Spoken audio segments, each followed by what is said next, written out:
Hey everyone, Yoistin here, and I hope you all are doing well wherever you are in Midgard. It seems like you guys like the tier lists just like I do. It's just fun to go through and kind of rate them by power. So just like what we did with the Greek pantheon, where S tier is the strongest gods, all the way to D tier, which is the weakest, we're going to go through the Norse pantheon and take a look at ranking the gods by most powerful to least powerful in their pantheon, based on their deeds, magical artifacts, what they end up doing, and so on and so forth. Now, obviously, I can and do make mistakes. Part of the reason I love these tier lists is that I learn much more about the characters as well, based on how I'm trying to rank them and justify those rankings.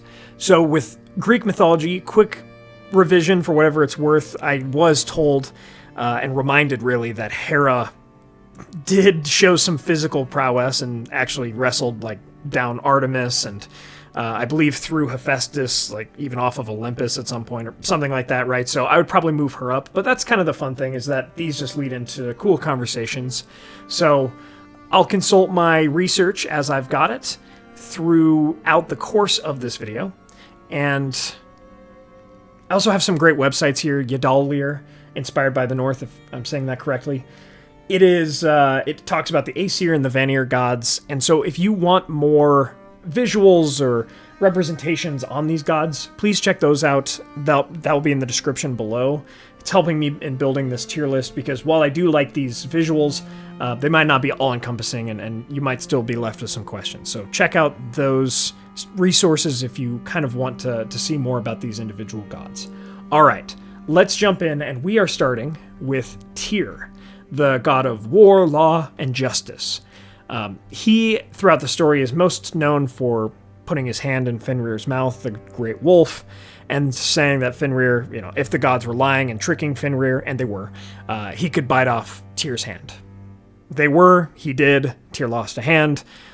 He's known for his honor, his courage, and I would say he is a solid character, right? He is solidly powerful. I think there's an argument to be made of B or A tier. Again, really fast as we talk about these tier lists. Like I said in my Greek video, there are no weak gods, but still there are stronger and there are weaker. So we'll say, again, a god like Tyr is B or A.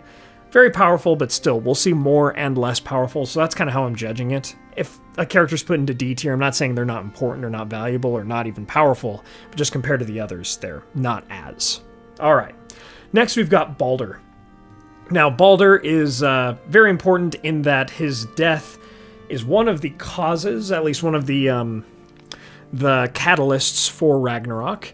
His domains are light and beauty, innocence, love. He's kind of the most favorite child of the Norse gods, and it's actually his invulnerability that Frigga, his mother, gets granted for him that really gives him so much power, until, mistletoe wasn't consulted, and a mistletoe arrow ends up killing him. But he's very spiritually powerful, very symbolically powerful, but I think he's a solid B tier compared to the rest of the gods. All right, next we've got Thor. So Thor is perfect at this point, because he is exactly what I mean when I say S tier god. He is the embodiment of strength, thunder, protection. He is Asgard's greatest defender. Mjolnir, right? Njord, his belt, gives him a great amount of strength. And he's easily S tier. One of the strongest gods in all of Norse mythology, of course. All right. Next, we have Bragi. Now, Bragi, he's a bard of sorts, a skald. Poetry, eloquence, wisdom, those are more or less his kinds of domains. And certainly powerful in his own right. He welcomes the dead into Valhalla and uses magical speech, runes, but he is a solid example of a D tier sort of powerful god. Just not referenced too much in the lore, very minor god. All right, Forsetti. Just like Tyr, he also has some say over justice, right? Presiding over divine courts, and has unbreakable judgments. And he is just that symbol of fair judgment. Pretty respected. I think he's higher than Bragi, but still not quite as powerful as Balder, at least on the symbolic level. And then we have Freyr. Freyr is one of the Vanir gods. And I believe he might also be Aesir. Again, this is what I mean. I'm still learning myself. I believe he's both Vanir and Aesir. But he's all about fertility and peace, prosperity, growth. He has a magical ship, a golden boar, a sword that fights on its own. Again, he is symbolically quite powerful, and even in reality quite powerful. Loses at Ragnarok because his sword is gone beforehand, so I think he's a solid A tier. Yeah. Idun, the goddess of youth and eternal youth, right? She has her golden apples of Idun. I hope I'm pronouncing that right. Let me know in the comments below. But those golden apples are crucial to the gods staying young, staying powerful, and so forth. Yeah, I think, again, she is kind of like a bit of a one-trick pony in terms of her lore. She keeps the gods young and powerful, for sure. And because of that, like, ability to impact the other gods, I think I'll move her a little bit higher than maybe Bragi. This is not my first attempt at making this video. This is like a re-recording of it, so it's cool to be able to look at all of this again and look back. And I did put her in tier D, but now I think she's actually tier C. Like, the gods, what would they do without her? All right, Hodr. Hodr is the blind god that incidentally is tricked by Loki into shooting his brother Balder and is slain for it. He's more of a anecdote of sorrow and loss and deception, but he's in D tier. Not super powerful on his own. Ullr is the god of archery and hunting, right? Has powerful duels attached to his name. Said to be invoked in combat oaths. Sometimes acts with some political power in Asgard. And yeah, I would say this is he's between C and B for me. I think there's going to be more B tier. I think he's maybe the top of like C tier. You have Vali, who is another son of Odin, and he actually was the one who killed Hodr for slaying Balder. But beyond his vengeance, beyond his ability to kill, he's not shown to be insanely powerful. I believe he survives Ragnarok. Let me check here. Does Vali survive? Yes, he does survive Ragnarok. I think he's probably also C tier. All right, Mimir. Mimir is a god of knowledge and wisdom. He guides Odin. It's his well that Odin sacrifices parts of himself to see knowledge and wisdom from. And even after losing the rest of his body, his head continues to give advice and wisdom.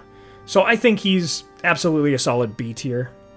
Vidar, another son of Odin, actually avenges Odin because he kills Fenrir at Ragnarok and goes on to help survive and bring strength into the next reborn world.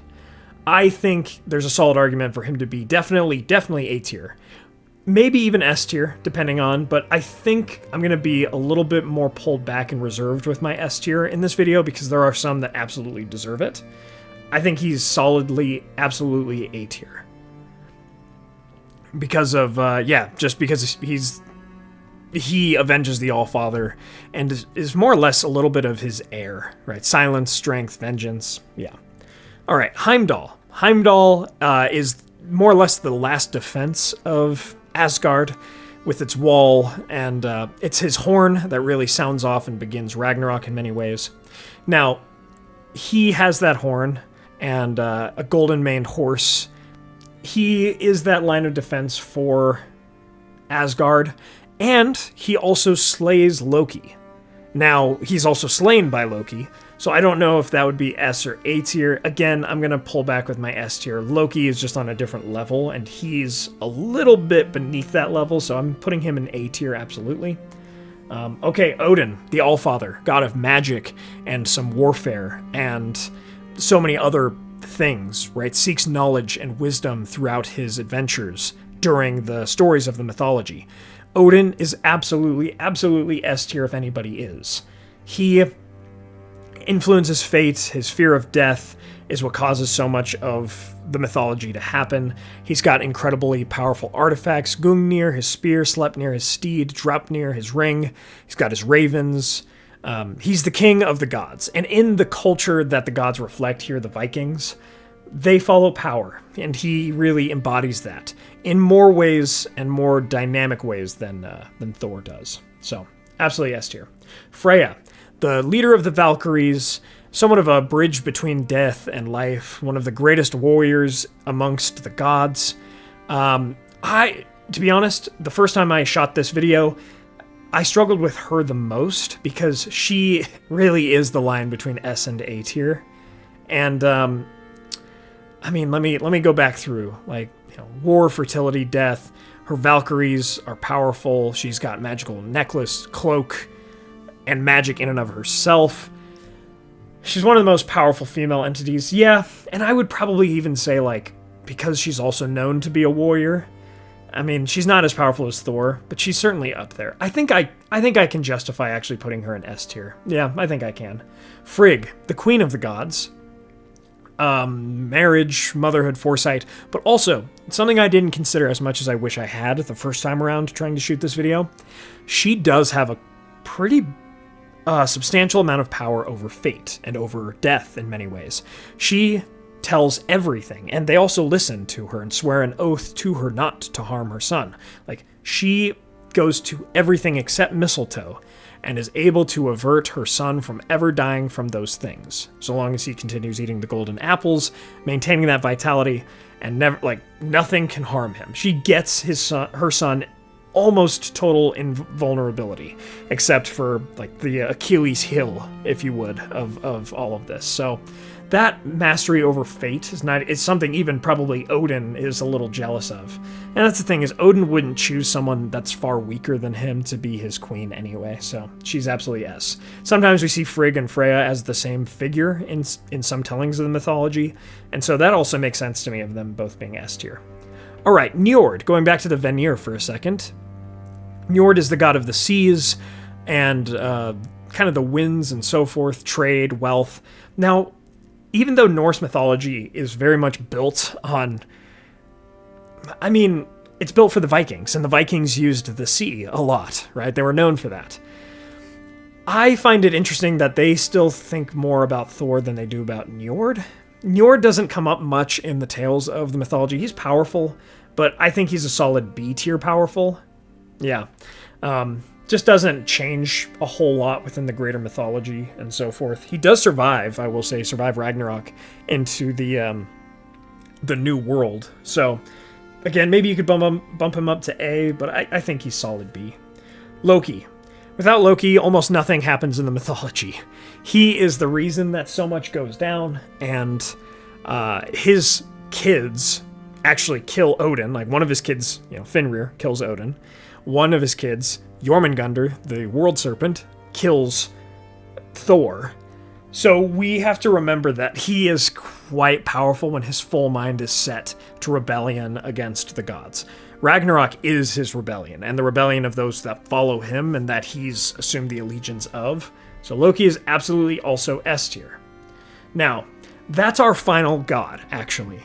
Ymir, which was included in this list, I had to add a couple, so that's why I should have said this at the beginning, but Vidar, Vali, Ullr, and Hodr, that's why they look a little different. I had to add those myself. But Ymir was actually here in this list, but is not a god, so I'm actually not going to rank Ymir. If I did, it would be S tier, obviously, the frost giant, whose matter and corpse built the rest of the world as Odin defeated him and scattered it to create the world. Very powerful, but again, not a god, so technically not going to rank it. Now, according to some sources, there are more gods in Norse mythology, but they're usually minor gods, perhaps the handmaidens of Frigg or the daughter of Loki in Hel, but these are at least the major gods, according to most sources. There we are, my friends. That is our tier list. Always fun to do these. Let me know your thoughts about this tier list in the comments below. What would you change? Why? What do you agree with? Let me know all of that and much more. Always fun to do these. Let me know what else you'd like to see with this format and just in mythology on the channel. Again, these help me kind of understand these characters better, and I hope they do for you too. Check out those resources in the description to learn more about the gods. And my friends, thank you all for joining me on this adventure. Until the next one.